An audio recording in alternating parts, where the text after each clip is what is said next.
There's just some questions coming through from Audrey. I'm not going to go into it too much now, just because we really want to enjoy all these elephants and the little babies, but sent through a bit earlier about wildebeest, if they carry TB as well. I'm going to be very honest with you, as far as I know, I don't think so. They carry foot and mouth, certainly. For that matter, then there shouldn't be a reason why they can't contract TB as well. Sorry, Rob. Sorry, I just have a bit of technical, tricky things on the vehicle. Baby buffalo aren't born with TB, Audrey, but they can pick it up very quickly from the herd, obviously, because it's constant contact. Buffalo are always sniffing and smelling and touching and breathing close to each other. Little guy just moving off there.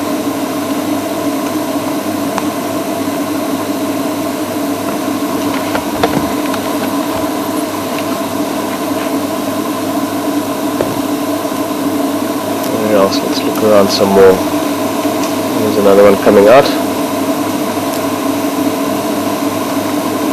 Teenage Simon, just from the way it turned around, there should be another one behind that bush. Looks like we were playing a bit. Let's see if they come out again.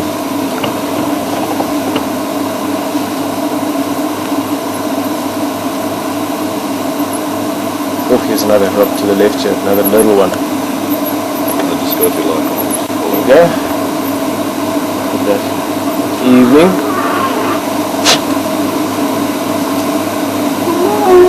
Oh, very close to us, they're going to disappear behind the car. Sorry.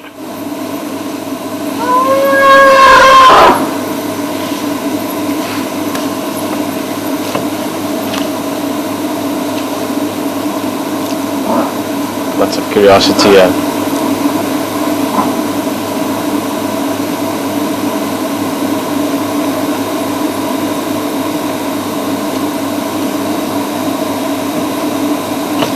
Interesting sounds as well coming from the vehicle. You can hear different, I don't know how to explain them, almost like a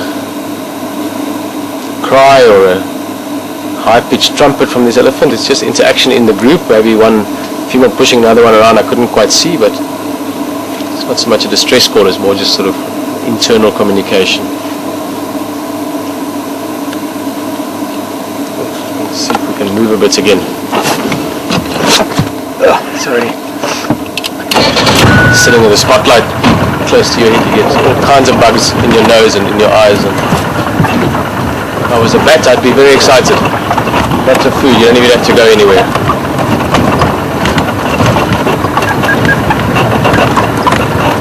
Haley, Haley.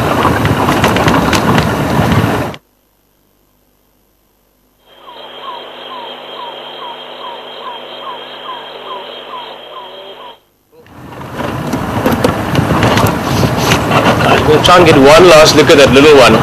They are heading for the thicker areas now. I think we're going to get another look as they cross the road. You want to see your right? Yeah, it's going to come out in that gap there. I should get a last glimpse.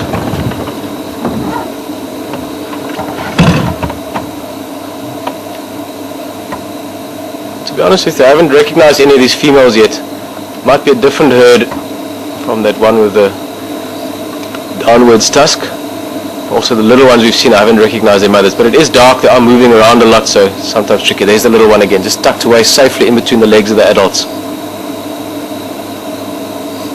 I missed looking at that last female there. She was quite a big female, the one that was screening the little one. I just saw her as she crossed the last bit. She would be one of the leading females in the group. A lot of elephant here. Must be at least 25, 30 plus. There's another tiny one, look at that. Lightning in the background. Seems the lightning is moving in closer. We've got it to the north and south of us now as well. Still in the distance, but it might be a beautiful morning when we wake up. Just look at that little one. This is tiny. Again, I wouldn't say older than about 6-8 weeks, 2 months at the most. Very, very small. You can see it's still a bit wobbly on its legs. There's the mother, always close by.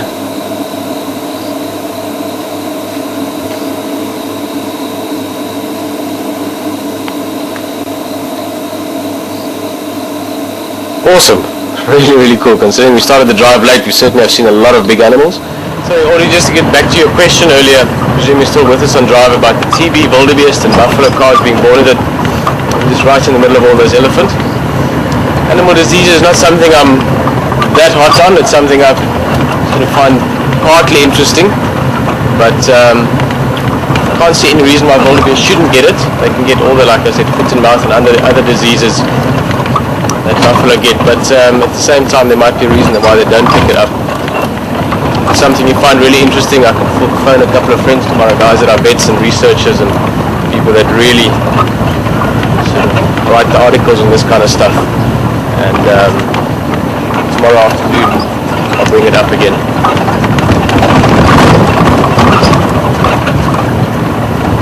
Otherwise, let's go look for lions. Got a few bulls here. 5 or 6 tiger boys.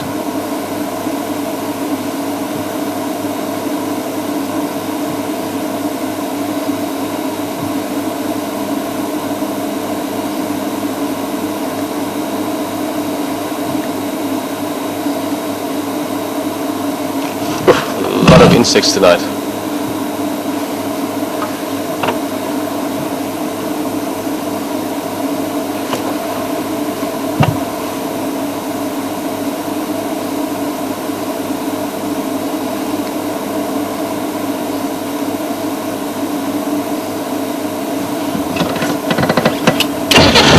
Almost at camp. Still have time to have a last look around and answer a last question. Dawn, the ninja asking question. Dawn, nice to hear from you again. It's asking about the mammary glands of elephant. They've got 2 big mammary glands between the front legs, which is something fairly unique. You don't find that with many large mammals. Dawn specifically is referring to herbivores or to grazers. Something that's, sorry, I'm sort of thinking of a whole bunch of different ways of answering that. One of the things that makes them quite unique, puts them in a order of all by themselves. Also to do with other things, that physical build of the animal, the bones in the wrist and so on is also fairly unique. And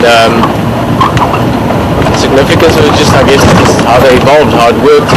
Maybe with them having the calves very close to them.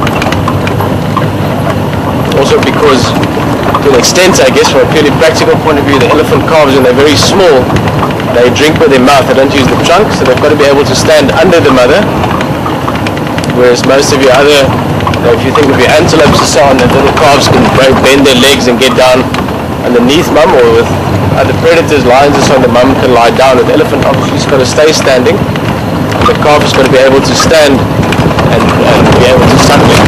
Between the back legs, a lot of your smaller cows won't be able to suckle the calf, so that might be a purely practical reason as well.